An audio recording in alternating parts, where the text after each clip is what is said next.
Maggie is a human rights campaigner and a passionate advocate for human rights, including the rights of immigrants, migrants, marginalised groups, and those of vulnerable women, children, the disabled, and the elderly. She fights against social injustice and advocates for equality. She is involved with organisations in Manchester that are fighting for the same cause. LISG Manchester, Manchester Rape Crisis, also Restoration of Human Rights Zimbabwe, and is in the Executive Committee of the North Branch UK. She's currently working for Right to Remain as the organiser for Manchester for These Walls Must Fall campaign, a network of community-based campaigners who are part of the movement to end immigration detention in the UK. Maggie.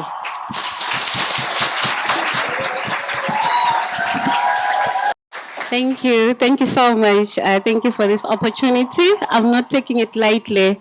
I'll just put a disclaimer. I'm here standing as a human rights activist and a campaigner.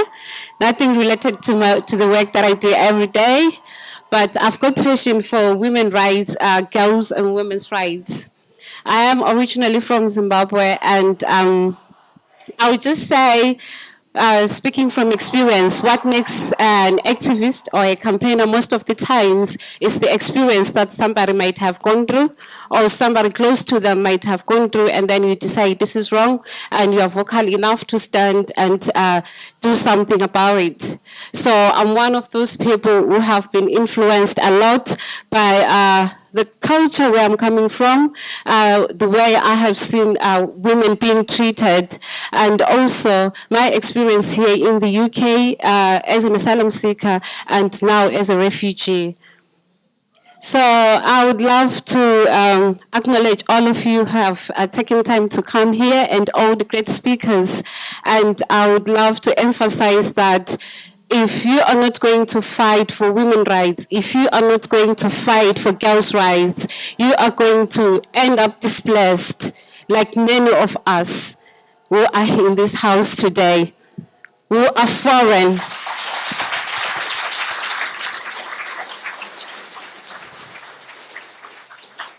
The fact that today we are here in the UK, it's not by choice. It's not because we don't have families that we love. It's not because we didn't leave any children behind, but it's just because our women's rights were being taken away from us forcefully, and we were made to believe that it was cultural. So that's the only thing that we know. So this is, for you, it's time to fight for your children, for your grandchildren, and for the next generation to come.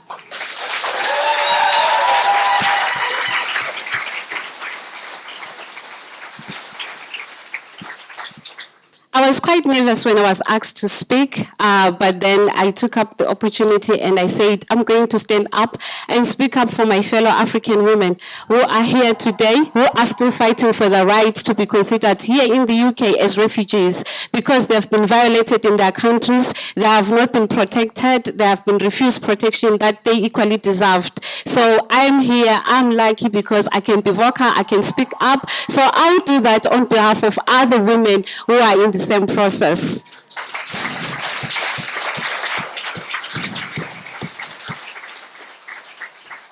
So currently, as part of my work and as another voluntary work that I do, we work with women who have been abused, physically abused, sexually abused, all forms of abuse that you may think of, back from their countries, and also on their journeys when they're coming to the UK, being trafficked, and they have to exchange their humanity so that they can get to Britain safe or to US safe. So I'm dealing with those kind of vulnerable women.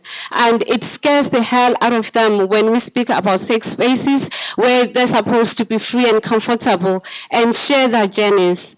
One thing that I would love to let you know today is that an asylum process is not a straightforward process. It takes time. So most of our women, it takes them 5 years, 10 years, 20 years, and those who are lucky, it only takes them a year, depending with the support that they get from people like you, maybe if they're lucky, if they're in the right community, like some of us were here in Manchester during that time. So we got enough support. And from the support groups that we were getting, there were very few support groups where we can get a single safe space, where we can be ourselves, where we can talk and talk about the challenges or the abuse that we might have faced.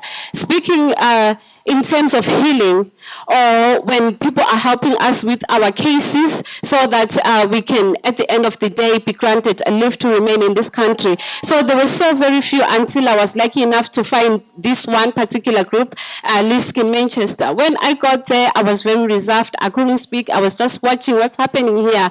And finally, this was the place where we can just be women, where we can talk about everything. I'm talking about women who have faced female genital mutilation, we have faced forced abortions, or we have been in forced marriages at a young age, maybe from 15, 16. So we have sensitive topics that we talk about. We are not only talking about them because we want, we've got nothing to say, but as a form of healing, like I said. So that was the only one particular space where I felt like, you know what, I'm in a safe space, I'm in a comfortable space. I can even show them my scars, for the scars that we all had in our bodies. So that is why today I'm in so much support with the safe sex spaces.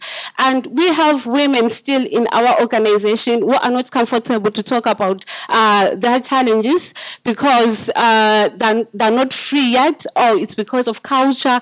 We are all from reserved countries, maybe because of their religion, and it takes time for them to open up and be comfortable to speak about the challenges or any abuses that they might have faced fully to a stranger before they go to court. And it's so unfortunate because for such women who are like that, it's hard for them to get the refugee or the right to remain in this country. So if you are going to court, you are being asked sensitive questions, private questions that we don't feel comfortable, sharing with a stranger, because the setting of a court, it depends. There will be a male judge, there will be a male representative from Home Office, you are on your own, and you are not familiar with the culture, there is culture shock, there is language barrier, and the questions that they ask you, you need to respond to them as they are being asked.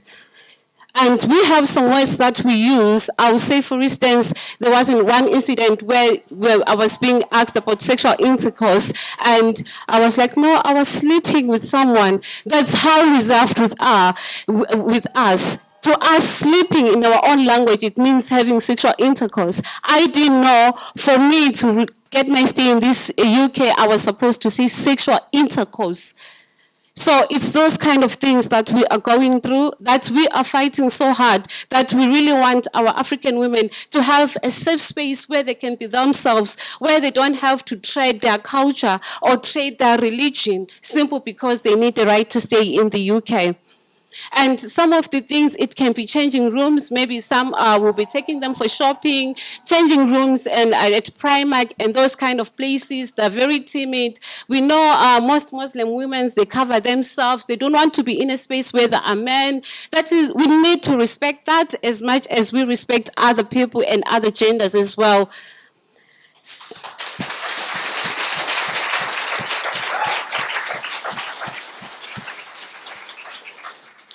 Our worry and concern is that British is one of the leading countries that influence policies, human rights policies all over the world. So if these policies, they can go back to Africa, we are going to have a lot and lots of women and young girls who are being raped and abused.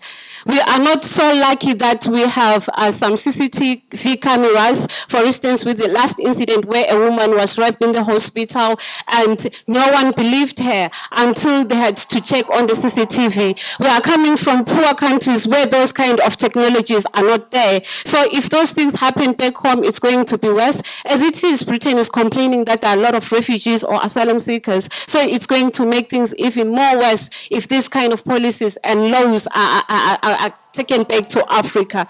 And there's so many perpetrators, there are so many people who are doing crime who are going to take advantage of that because they're going to forcefully involve themselves in women's spaces. And we don't have as much protection as we have here in this country. So that is why one of the things why we always encourage that as well.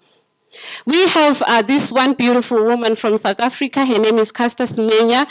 She was a world champion in the marathon 2008. And she was not believed that she was a woman. She had to go for a sex verification and all those medical things to be checked. So this makes me wonder that how come when it comes to men, no one bothers to do something like that to check on them?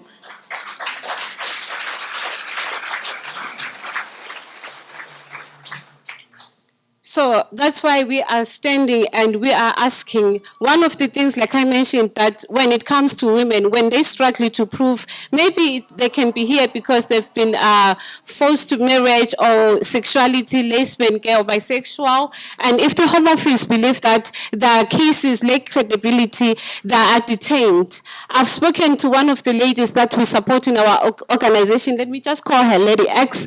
She told me that she was in a detention center for 6 weeks, and when she got there, she was in a shared cell with another woman, and that woman was very abusive towards her. She would just take away the blanket. She was very she was like very abusive physically even. So she had to call the security to ask for help. They told her that you are in a detention center, you are not in a hotel. So she had to face all that abuse in a cell until by the time she had to come out of the detention center.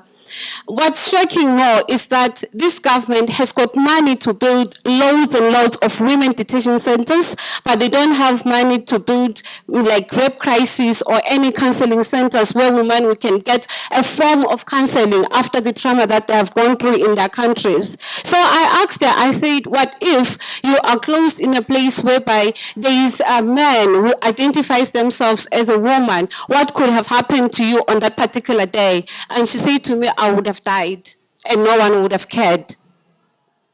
So this is where you step in. This is where we are asking you to fight and continue to always think about these women because it affects us even more than you. I understand there is noise outside. It's not intimidating as much as somebody who's in a detention center who is going to be locked up with somebody who identifies themselves as a woman, but they are not.